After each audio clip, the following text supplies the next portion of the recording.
Wala namang nanonood eh. Papatayin ko na muna to. Uy, parang may tao ah.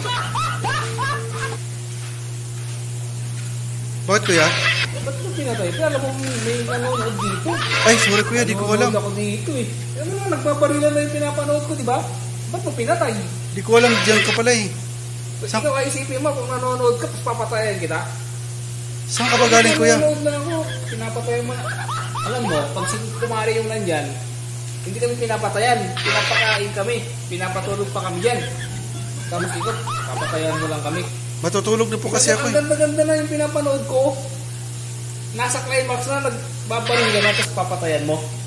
Sorry po, matutulog na po kasi ako. Matutulog, buksan mo yung TV. Nanonood yung tao eh. Kuya, Alam mo naman na araw-araw ako nandito, nagkikinood sa inyo, tapos papatayan mo lang kami. Paano ka po nakapasok kuya? Hindi ko alam eh, nanonood ka pala eh. Bukas yung pinto nyo.